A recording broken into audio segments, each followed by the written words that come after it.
Ég ætla að sýna ykkur núna á svokallaða if-skipun, hvernig við getum notað hana.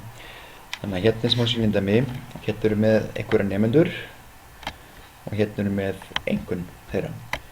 Og við ætlum að nota Excel skrifa hérna eina reit, annarkvort náði eða fjall. Og sem sagt, ef að nemendi er með 5 eða hærra, þá nær hann, en ef hann er með minni en 5 þá fellur hann. Þannig að, og þetta virkar sem þannig að við þurfum að gera sama sem og skrifum if sem kemur hérna svigi og inn í hérna sviga kemur þrennt. Fyrsta er skilyrði sem við viljum skoða. Og hvað er skilyrði hérna? Jú, það er þessi tala minna en 5. Þannig að við bara smellum á þennan. Þetta er minna en 5. Þannig að þessi goggur hérna. Þannig að því bara er þetta minna en 5. Þá kemur semikoma, gæti verið komma hjá sumum eftir hvað forrið nota. Og þannig að næsta kemur hvað á að standa í þessu reit ef að skilyrðið er satt. Nú, skilyrðið sem vorum að setja var þessi hérna, er þetta einhvern hérna, er þetta minna en 5. Nú, ef þetta er minna en 5, þá fellur hann. Þannig að við viljum að standa í hérna fjall og að þetta er texti, þá verður að vera gæsalöpum. Síðan kemur þriðja atriði í formúla og kemur hérna semikoma og þá þurfum við að skrifa hérna náði. Það er að segja að þarna kemur sem sagt, ef að skilyrðið er ekki satt þá kemur náði.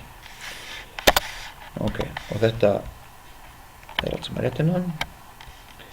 Þannig við sjáum hérna með 1 þá fjall hann, með 3 og 4 og það fjall líka. Nú skulum við prófa þetta aðeins öðruvísi, bara núna með tölur. Þannig að hérna eru með aftur einhverja nemendur, hérna er kynið og hérna er einhver kostnaður fyrir eitthvað. Og málið er það að kostnaðurinn fyrir stráka er 1500 en 900 fyrir stelpur.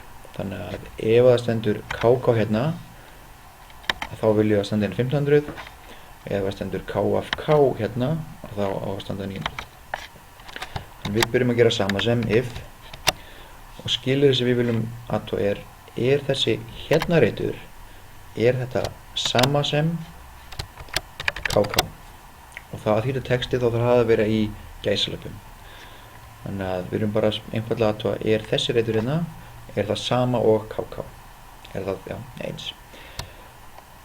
Þannig að það er skilyrðið okkar sem við viljum athuga og hvað kemur ef að það er satt? Jú, ef að þetta er satt þá á að standa hérna 1500 og þá getum við skrifað það og það er enga gæsleppir af því þetta er tala. Og ef það stendur ekki KK í þessu reit þá kemur hérna önnur semikoma og þá kemur 900. Þá lokasvegi og enter. Og þá getum við dreita niður og þá sjáum við að það stendur KK þá er 900 annars 1500. Þannig að við skoðum þess betur. Fyrst kemur skilyrðið. Hérna eru að athuga hvort að þessi reitur sé minni en 5. Ef að það er satt, þá á þetta hérna að koma. Fjall. Ef að það er ekki satt, þá kemur þetta hérna.